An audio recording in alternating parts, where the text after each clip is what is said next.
Hello everyone. आज की इस वीडियो में मैं एचपी सेट 2020 के कॉम्प्लेक्स एनालिसिस के क्वेश्चन सॉल्व करने जा रहा हूं। तो चलिए स्टार्ट करते हैं। फर्स्ट क्वेश्चन में हमें एक सेट दे रखा है, सेट ए। इस सेट में कॉम्प्लेक्स नंबर z आ रहे हैं जो इस इक्वेशन को सेटिस्फाई कर रहे हैं और हमें यहाँ पे वैल्यू फाइंड करनी है अल्फा की। और अल्फा है minimum value of mod z जो z सेट ए से आ रहे हैं।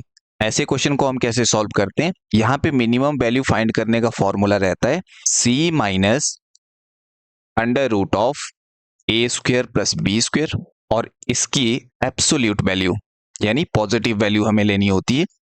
यहाँ पे c क्या रहेगा? c होगा ये वाला पॉइंट, तो यहाँ पे दे रखा है 2 माइनस आगे ये जो यहाँ पे कॉम्प्लेक्स नंबर दिया है इसका मॉड्यूलस आता है। और इसका मॉड्यूलस क्या होगा? इसका मॉड्यूलस होगा अंडर रूट ऑफ 4 स्क्वेयर, यहाँ पे a का स्क्वेयर था, ये हो जाएगा 16 प्लस आगे 3 स्क्वेयर, ये हो जाएगा 9। और इसकी चाहिए होती है हमें एब्सोल्यूट वैल्यू, तो यहां से हमें मिलेगा 2 माइनस ये आ जाएगा 16 प्लस 9 25, 25 का अंडर रूट 5 और यहां से हमारे पास आया -3 और इसकी एब्सोल्यूट वैल्यू 3। तो यहां से हमें मिनिमम वैल्यू मिली 3, यानी ऑप्शन सी हमारा सही ऑप्शन होगा। अगर हमें मैक्सिमम वैल्यू फाइंड करनी हो तो फिर यहाँ पे प्लस आ जाता है। सेकंड क्वेश्चन में हमारे पास एक फंक्शन दे रखा है सी टू सी और फंक्शन डिफाइन किया गया है F of Z equal to mod Z और इसकी कॉन्टिन्यूटी और डिफरेंशिएबिलिटी पे क्वेश्चन पूछा गया है। अब हमें मॉड जेड की वैल्यू पता होती है, मॉड्यूलस होता है under root of X square plus Y square के इक्वल। अब इसमें देखा जाए तो इमेजिनरी पार्ट नहीं है, यानी यहाँ पे ये वाली वैल्यू रियल पार्ट की होगी, इमेजिनरी पार्ट जो b होगा वो 0 है यहाँ पे। अब यहाँ पे जब CR इक्वेशन के लिए हम ux फाइंड करेंगे तो ux में यहाँ पे पावर 1/2 है, 1/2 पावर आगे जाएगी, एक पावर कम होगी और अंदर वाले का डेरिवेटिव होगा, वो सब आएगा। इसी तरह से uy फाइंड करेंगे, लेकिन जब हम vx और vy फाइंड करेंगे क्योंकि v 0 है तो यहां से 0 और 0 ही मिलेगा। अब CR इक्वेशन डिफरेंशिएबिलिटी के लिए सेटिस्फाई होनी चाहिए। vx और vy 0 0 है, इसका मतलब पॉसिबिलिटी यही है कि CR इक्वेशन अगर सेटिस्फाई होगी तो सिर्फ 0 पे होगी, क्योंकि यहां से तो नॉन जीरो हमें मिल रहा है फंक्शन। तो इसीलिए ये फंक्शन अगर डिफरेंशिएबल होगा तो सिर्फ 0 पे होगा। 0 पे सिर्फ पॉसिबिलिटी है, लेकिन 0 पे हम चेक करेंगे, बाकी जगह चेक करने की जरूरत नहीं है क्योंकि बाकी जगह CR इक्वेशन सेटिस्फाई नहीं होगी। लेकिन अगर आप प्रॉपरली देखोगे हो सकता है 0 पे भी सेटिस्फाई ना करे, तो यहाँ पे डिफरेंशिएबिलिटी में सिर्फ z इक्वल टू 0 पे चेक करूंगा। बाकी ये फंक्शन कॉन्टिन्यूस तो हमेशा होगा क्योंकि इससे कोई भी प्रॉब्लम नहीं है, under root X square plus Y square है, आप किसी भी पॉइंट पे से चेक करो। अब डिफरेंशिएबिलिटी 0 पे चेक करते हैं, तो उसका फॉर्मूला क्या रहता है? लिमिट z अप्रोचेस टू 0, यहाँ आता है एफ जेड, आगे आता है एफ ऑफ 0 और नीचे z माइनस 0 और यहां से हमें मिलेगा limit z approaches to 0, F Z की वैल्यू दे रखी है मॉड जेड, एफ ऑफ 0 यानी z की जगह पे यहाँ पे 0 रख दो तो हमें 0 ही मिलेगा, नीचे z आएगा और यहां से हमें मिल गया limit z approaches to 0 mod z upon z। अब यहां से लिमिट निकालना थोड़ा मुश्किल हो जाता है, इसीलिए सबसे अच्छा तरीका होता है इसे x और y में चेंज कर दो। अब z अप्रोच कर रहा है 0 को, अगर x y में चेंज कर देंगे तो x y अप्रोच करेगा 0,0 को, तो यहां से लिमिट हमें मिल जाएगी x y अप्रोचेस टू 0,0 और मॉड z की वैल्यू x बाई में होती है under root X square plus Y square और z हमारा रहता है x प्लस आयोटा y। ये लिमिट आगे सेम चलेगी।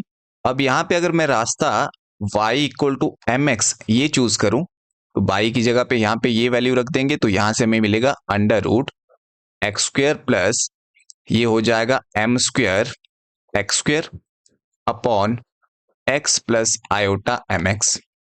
ऊपर से एक्स स्क्वायर कॉमन आ जाएगा, अंडर रूट के बाहर आएगा तो यहाँ पे x हमें मिलेगा बाहर, नीचे से x और x कॉमन आएगा, वहां से भी x आ जाएगा, x x कैंसिल हो जाएगा, यहाँ पे वैल्यू रहेगी 1 प्लस एम स्क्वायर ऊपर और नीचे 1 प्लस आयोटा m। ये डिपेंड कर रही है m पे, यानी अगर m डिफरेंट होगा तो ये वैल्यू डिफरेंट होगी। यूनिक वैल्यू यहां से नहीं मिली, यानी यहां से लिमिट एग्जिस्ट नहीं हुई। लिमिट एग्जिस्ट नहीं हुई, इसका मतलब z इक्वल टू 0 पे ये फंक्शन डिफरेंशिएबल नहीं होगा। अब बाकी जगह देखने की जरूरत तो थी नहीं, बाकी जगह तो वैसे ही डिफरेंशिएबल नहीं है, इसका मतलब ये फंक्शन नोवेयर डिफरेंशिएबल है। लेकिन कॉन्टिन्यूस तो ये फंक्शन होगा, इसीलिए यहां पे ऑप्शन बी हमारा सही ऑप्शन होगा। क्वेश्चन नंबर 3 में हमें इस इंटेग्रल की वैल्यू फाइंड करनी है, और यहाँ पे जो गामा कर्व है वो दे रखी है a cos t plus iota v sin t के इक्वल, और t की वैल्यू 0 से 2 पाई तक होगी। ऐसे क्वेश्चन को करने के लिए हम क्या करते हैं, ये जो कर्व है इसे पुट कर देते हैं z। तो यहां से मैं पुट करूंगा z equal to a cos t plus iota b sin of t। अगर z ये पुट हुआ, क्योंकि हम क्वेश्चन को t में कन्वर्ट कर रहे हैं, z को हमने t वेरिएबल में पुट कर दिया, इसीलिए अब हमें dz की वैल्यू चाहिए dt में। तो यहां से इसे डिफरेंशिएट कर देंगे, तो dz हमें मिलेगा, cos की डिफरेंशिएशन होती है माइनस साइन, तो यहां पे आ जाएगा minus a sine t plus iota b sine की डिफरेंशिएशन cos t,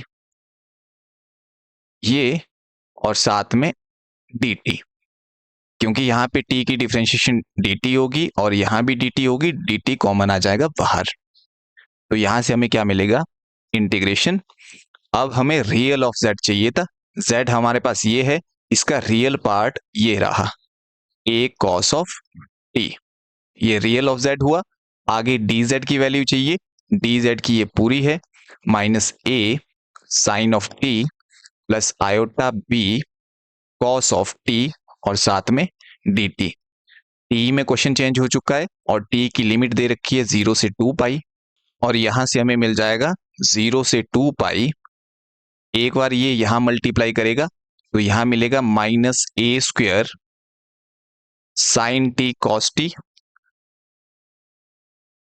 और एक बार ये आगे मल्टीप्लाई करेगा तो यहां से मिलेगा plus iota A B cos square T, bracket close, आगे D T, which is equal to, यहां पे हम इसकी इंटीग्रेशन सेपरेटली फाइंड करेंगे। पहले हमें यहां से मिल जाएगा माइनस ए स्क्वायर इंटीग्रेशन 0 से 2 pi sine T cos T. यहां पे एक फॉर्मूला आपको याद रखना चाहिए, 2 साइन टी कॉस टी ये इक्वल होता है साइन 2t के, और काफी जगह ये फॉर्मूला यूज होता है। यहां से साइन टी कॉस टी की वैल्यू मिल जाएगी, ये 2 दूसरी साइड जाएगा, डिवाइड करेगा, तो यहां से साइन टी कॉस टी की वैल्यू मिल गई साइन 2t अपॉन 2, और उस 2 को मैं यहां पे लिख रहा हूं, साथ में आगे dt प्लस आगे यहां पे constant iota A B integration 0 से 2 पाई। यहां पे cos स्क्वायर t था, cos का भी एक फॉर्मूला होता है इंटीग्रेशन फाइंड करने के लिए, क्योंकि cos स्क्वायर t की इंटीग्रेशन हमें पता नहीं होती है। cos स्क्वायर t ये इक्वल होता है 1 plus cos 2t divided by 2 के।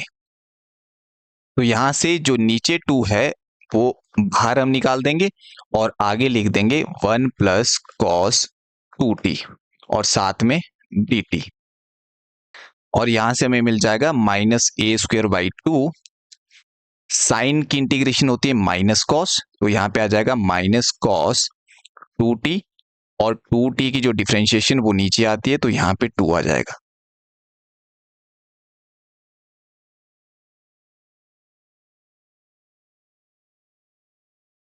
और यहां से आगे हमें मिलेगा 1 की इंटीग्रेशन dt के रिस्पेक्ट में t होगी, प्लस आगे cos की होती है साइन, तो यहां से आ जाएगा साइन 2t और नीचे 2 आ जाएगा, और लिमिट इसकी भी रहेगी 0 से 2 पाई।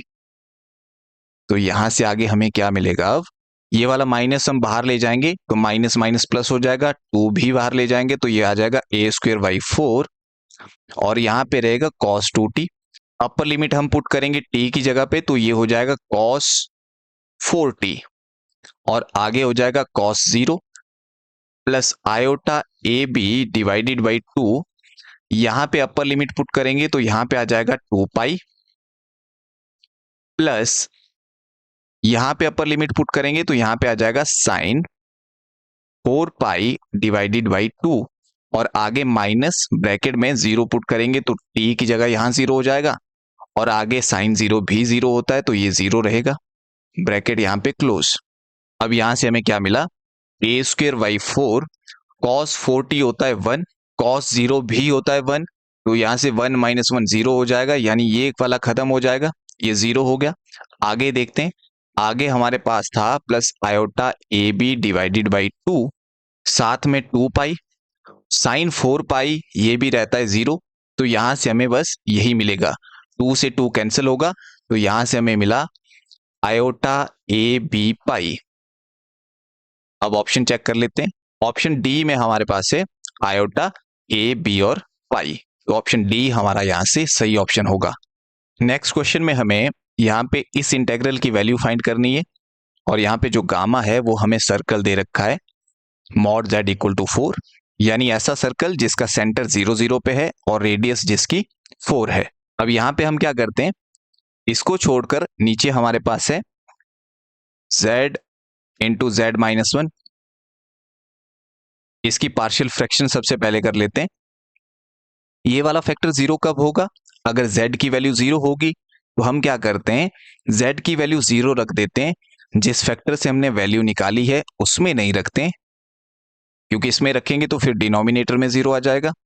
बाकी जहां भी z होगा वहां पे हम 0 रख देंगे, प्लस फिर हम देखेंगे दूसरा वाला फैक्टर 0 कहां होता है, ये 0 होगा z इक्वल टू 1 पे, तो z की वैल्यू हम 1 रख देंगे, इस वाले फैक्टर में नहीं रखेंगे जहां से वैल्यू निकाली है, बाकी जहां भी z होगा वहां पे 1 रख देंगे, तो यहां से हमें मिलेगा, यहां पे आया -1, तो -1 अपॉन z प्लस आगे 1 अपॉन z माइनस 1।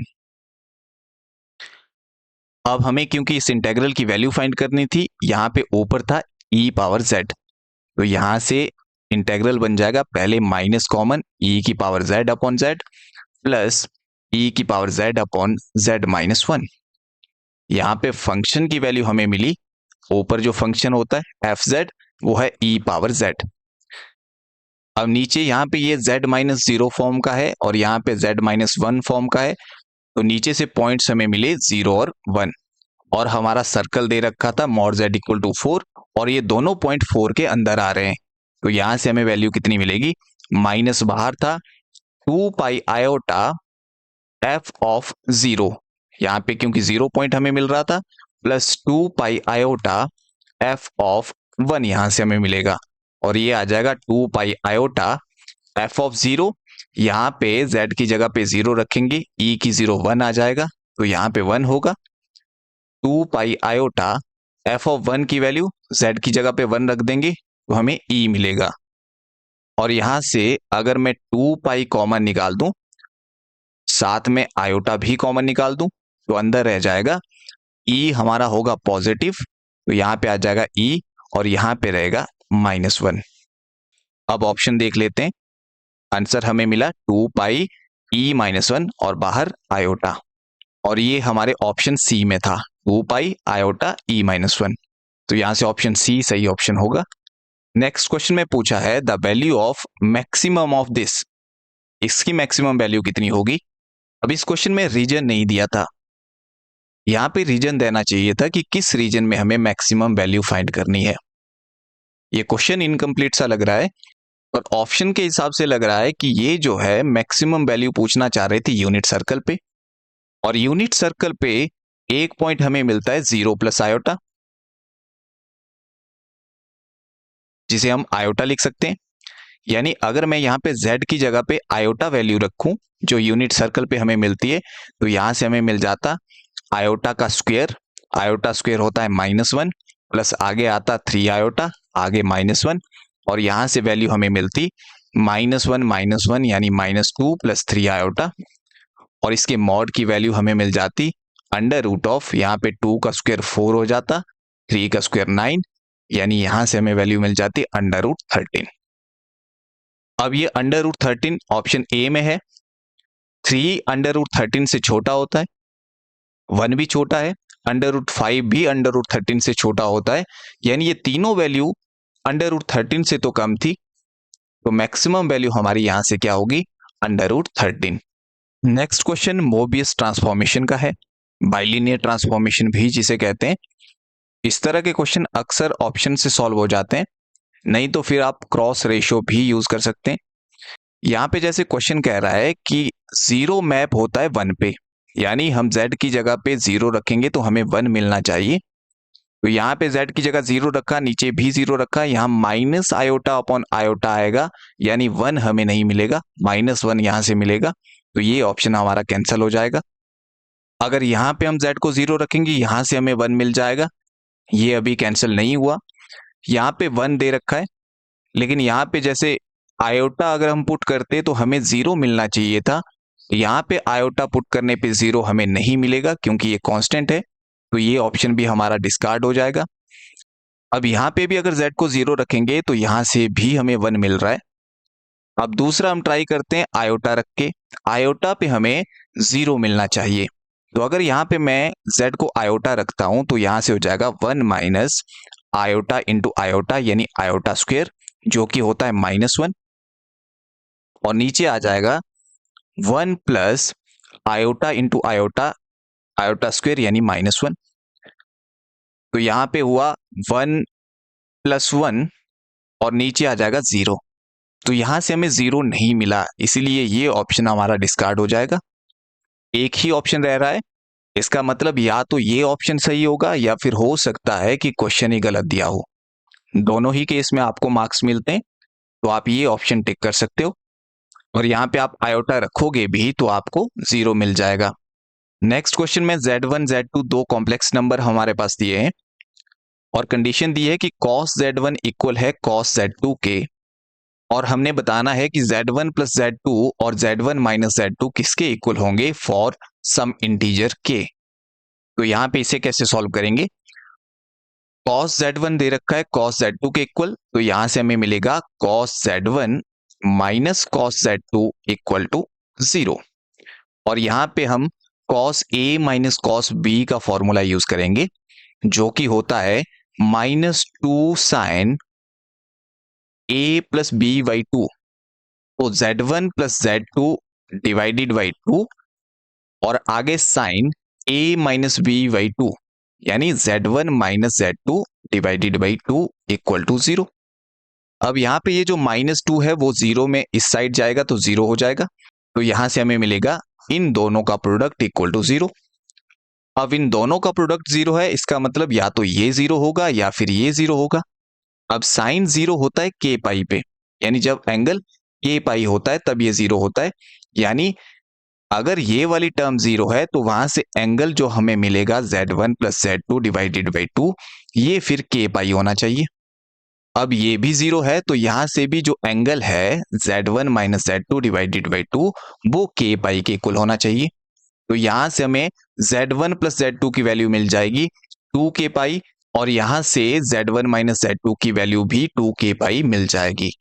तो यहां से हमारा ऑप्शन सी सही ऑप्शन होगा, either Z1 plus Z2 equal to 2k pi और Z1 minus Z2 equal to 2k पाई।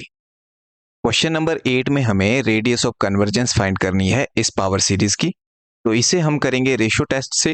तो उसमें हम क्या करते हैं, हम फाइंड करते हैं limit n approaches to infinity mod of an plus 1 upon an, और यहां पे जो ये पूरा है इस पूरे को मैं लूंगा an, तो यहां से हमें मिलेगा limit n approaches to infinity mod of, ऊपर an प्लस 1 है तो यहां से हमें मिल जाएगा -1 की पावर n प्लस 1, और z की पावर n की जगह पे हमें n प्लस 1 रखना है, तो यहां से मिला n plus 1 into n plus 2, क्योंकि यहाँ पे n को n प्लस 1 रखेंगे तो n प्लस 2 मिल जाएगा, डिवाइडेड बाई नीचे आ जाएगा n plus 2 into n plus 1 multiplied with, नीचे an है, जब मल्टीप्लाई में से लिखेंगे तो उसका रेसिप्रोकल हो जाएगा, यानी ये जो डिनोमिनेटर में है ये ऊपर चला जाएगा n इंटू n प्लस 1, और जो न्यूमरेटर में था -1 की पावर n z की power n into n plus 1, ये डिनोमिनेटर में चला जाएगा। अब इसके बाद हमें यहां से क्या मिलेगा, limit n approaches to infinity mod of, यहाँ पे -1 की पावर n है, ये पावर n के साथ कैंसिल हो जाएगा, यहाँ पे -1 रहेगा, मॉड की वजह से वो भी पॉजिटिव हो जाएगा।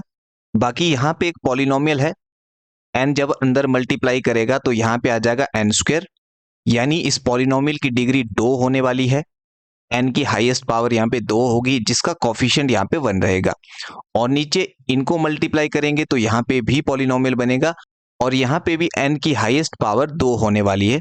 जब न्यूमरेटर और डिनोमिनेटर में दोनों में पॉलिनोमियल हो और उनकी डिग्री सेम हो तो वहां पे जो उनके कोफिशिएंट होते हैं हाईएस्ट डिग्री टर्म के, वो लिमिट का आंसर आता है। इन पॉलिनोमियल की लिमिट का आंसर तो 1/1 आएगा। तो ये पॉलिनोमियल यहां से खत्म हो जाएंगे। अब हमारे पास यहाँ पे रहेगा क्या, यहाँ पे z की पावर हमारे पास रहेगी z की पावर n+2 और नीचे रहेगी z की पावर n और z की n+1 पावर दोनों में कॉमन थी तो इसे मैं बाहर लिख रहा हूं और यहां से हमें मिल जाएगा limit n approaches to infinity mod of, यहाँ पे z की पावर n+2 है, नीचे z की पावर n है, तो z की n पावर कैंसिल हो जाएगी। या आप ऐसा कर सकते हो, न्यूमरेटर में पावर n+2 है, डिनोमिनेटर में n है, तो डिनोमिनेटर वाली पावर माइनस हो जाएगी, n कैंसिल, तो यहाँ पे z स्क्वायर रहेगा और साथ में बाहर पावर थी n+1। यहाँ पे हमें n को अप्रोच करना है इन्फिनिटी और यहाँ पे n जो है वो पावर में है, यानी पावर में इन्फिनिटी हो जाएगा। लेकिन अगर यहाँ पे मॉड z की वैल्यू लेस देन 1 रही, यानी यहाँ पे अगर z की वैल्यू -1 से लेकर 1 के बीच की हुई तो उस केस में हमें एक नंबर मिल जाएगा -1 और 1 के बीच का। उसकी पावर अगर इन्फिनिटी जाएगी तो लिमिट के केस में उसका आंसर 0 होता है, यानी मॉड z लेस देन 1 के लिए इस लिमिट का आंसर 0 आएगा, अदरवाइज इसका आंसर इन्फिनिटी आएगा। अब क्योंकि मॉड z लेस देन 1 के लिए इस लिमिट का आंसर 0 आया जो कि लेस देन 1 होगा, और रेशियो टेस्ट कहता है कि mod of an+1 upon an की लिमिट का आंसर अगर लेस देन 1 आए तो वो सीरीज एब्सोल्युटली कन्वर्ज करती है। तो इसका मतलब ये सीरीज कन्वर्ज करेगी मॉड z लेस देन 1 के लिए। तो यहां से हमें रेडियस ऑफ कन्वर्जेंस मिली 1। तो यहां से हमारा ऑप्शन ए सही ऑप्शन होगा। क्वेश्चन नंबर 9 में हमारे पास एक डोमेन दे रखी है D और आगे लिखा है कि कंसीडर द फॉलोइंग स्टेटमेंट्स, और यहाँ पे 2 स्टेटमेंट दे रखी है। पहली स्टेटमेंट कह रही है कि एक ऐसा एनालिटिक फंक्शन f D में एग्जिस्ट करता है जो इस कंडीशन को सेटिस्फाई करता है। तो ऐसे क्वेश्चन को हम कैसे सॉल्व करते हैं, यहाँ पे हमारे पास दे रखी है condition f of 1/n equal to this. यहां से हम n कॉमन निकालेंगे, ऊपर से n कॉमन निकाला तो हमारे पास रहेगा 1 + 1/n, नीचे से n कॉमन निकाला तो हमारे पास रहेगा 1 - 1/n, n से n कैंसिल हो जाएगा। अब हम क्या करते हैं, 1/n को पुट करते हैं z, तो यहां से हमें फिर मिलेगा f ऑफ 1/n को z पुट किया तो यहां से z which is equal to, आगे यहाँ पे 1 है प्लस 1/n, ये z हो जाएगा और नीचे आएगा 1 - z। हमें यहां से ये फंक्शन मिला जो इस कंडीशन को सेटिस्फाई करता है। अब यहाँ पे इस फंक्शन की सिंगुलरिटी होगी जब डिनोमिनेटर 1 - z 0 के इक्वल होगा, यानी z जब 1 के इक्वल होगा, यानी इस फंक्शन की सिंगुलरिटी है z = 1 पे। लेकिन यहाँ पे जो डोमेन दे रखी थी वो यूनिट डिस्क दे रखी थी। इस यूनिट डिस्क में इस फंक्शन को कोई भी प्रॉब्लम नहीं है, यानी इस डिस्क के अंदर ये फंक्शन एनालिटिक होगा।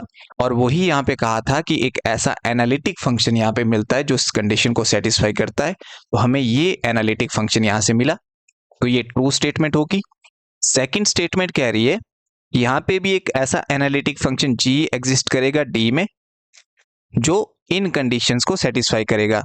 तो यहाँ पे हम क्या करेंगे, पहली कंडीशन है g of 1/n equal to n की पावर -5, तो यहां से हमें मिलेगा g of 1/n equal to 1/n की पावर 5, क्योंकि n की नेगेटिव पावर है, डिनोमिनेटर में ले जाएंगे पावर पॉजिटिव हो जाएगी और उसे हम ऐसे लिख सकते हैं।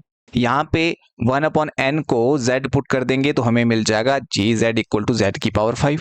और दूसरी कंडीशन यहाँ पे ये भी थी कि g of -1/n equal to this, तो यहां से हमें क्या मिलेगा, g of -1/n equal to 1/n की पावर 5, और यहां से हमें मिलेगा g of z equal to, इस बार हम -1/n को z पुट करेंगे अगर माइनस 1/n(z) होगा तो 1/n की वैल्यू -z होगी। तो यहाँ पे 1/n की वैल्यू -z आ जाएगी और इसकी पावर 5, और यहाँ से माइनस की पावर 5 माइनस होता है और यहाँ हमें मिलेगा -z की पावर 5। यहाँ से बेसिकली हमें दो फंक्शन मिले, एक z की पावर 5, यहाँ पे एक -z की पावर 5, यानी यूनिक फंक्शन यहाँ से हमें नहीं मिला। इस वजह से ये जो सेकंड स्टेटमेंट थी ये नॉट ट्रू स्टेटमेंट होगी, यानी फॉल्स स्टेटमेंट होगी। और यहाँ पे आगे कहा था then which of the following option is correct, तो यहाँ से ऑप्शन ए करेक्ट होगा, only one is true. Question number 10 में कहा है कंसीडर द फॉलोइंग स्टेटमेंट्स। पहली स्टेटमेंट दी है कि f कोई एंटायर फंक्शन है such that for some c1 greater than 0 and r1 greater than 0 real of fz is greater than equal to c1 for all mod z greater than r1 then f is constant. ये statement Liouville theorem की application पे based है। Liouville theorem की एक application कहती है कि अगर कोई एंटायर फंक्शन है और उसका real part greater than equal to some constant c1 है तो वो फंक्शन फिर कांस्टेंट होगा। यहां पे रीजन दे रखा था mod z greater than r1, इसको छोड़कर हमारे पास रीजन रहता है mod z less than r1, ये बाउंडेड रीजन है।